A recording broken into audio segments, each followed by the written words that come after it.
Hello everyone, welcome back to our YouTube channel. आज हम world geography में पृथ्वी की आंतरिक संरचना के बारे में पढ़ेंगे। तो चलते हैं सेशन की ओर। पृथ्वी की आंतरिक संरचना। पृथ्वी की आंतरिक संरचना का अध्ययन भूगर्भ विज्ञान कहलाता है। भूवैज्ञानिकों ने बहुत से स्रोतों की सहायता से पृथ्वी की आंतरिक संरचना का अनुमान लगाया है और यह स्रोत दो प्रकार के हैं। एक है प्राकृतिक स्रोत और दूसरा है अप्राकृतिक स्रोत। सबसे पहले हम अप्राकृतिक स्रोत के बारे में बात करेंगे। भूगर्भ वैज्ञानिकों ने घनत्व, दबाव और तापमान के आधार पर पृथ्वी की आंतरिक संरचना का पता लगाया था। हम यह जानते हैं कि जैसे जैसे घनत्व बढ़ता है तो घनत्व के कारण प्रेशर और टेम्परेचर यह दोनों बढ़ते हैं।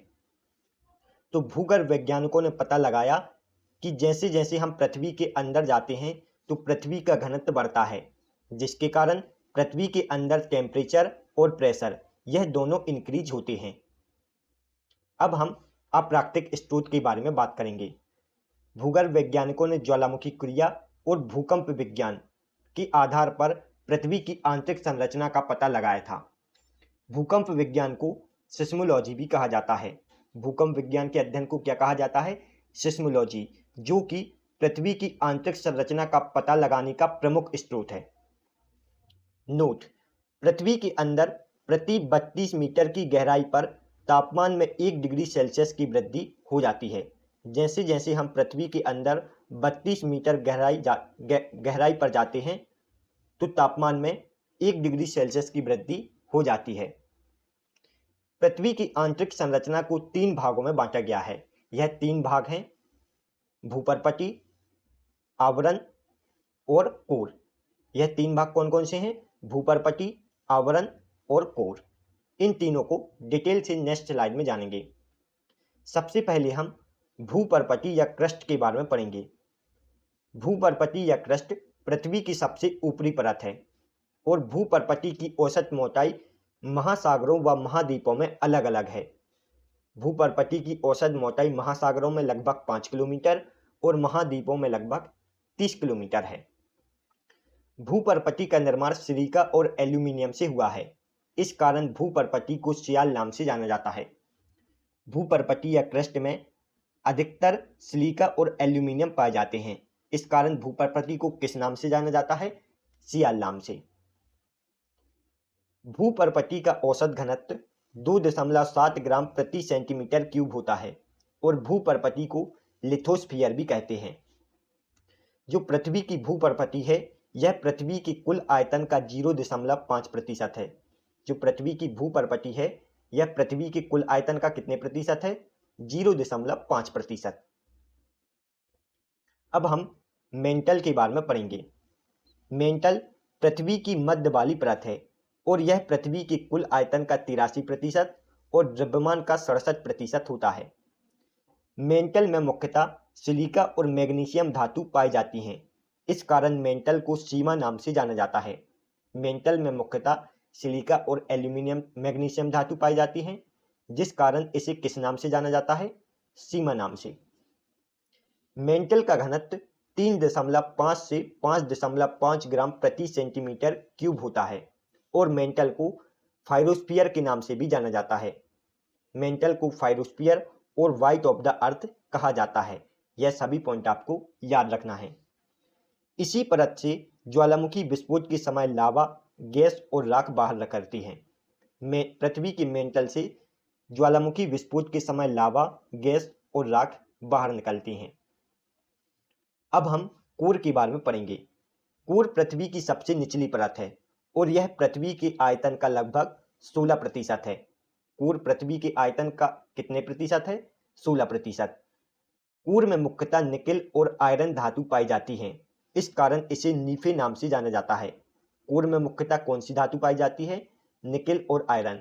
इस कारण इसे नीफे कहा जाता है। कोर का घनत्व 11 से 13 ग्राम प्रति सेंटीमीटर क्यूब होता है।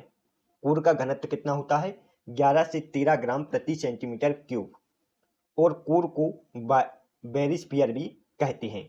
कोर को अन्य किस नाम से जानते हैं? बेरिस्फीयर और नीफे नाम से। पृथ्वी की आंतरिक संरचना को 3 भागों में बांटा गया है। यह भूपर्पटी, आवरण और क्रस्ट। अब हम कुछ अन्य महत्वपूर्ण तथ्य को देख लेते हैं। क्रस्ट और मेंटल को विभाजित करने वाली रेखा को मोह असंबंधता कहते हैं। क्रस्ट और मेंटल को विभाजित करने वाली रेखा को क्या कहते हैं? मोह असंबंधता। मेंटल और कोर को विभाजित करने वाली रेखा को गुटेनबर्ग असंबंधता कहते हैं।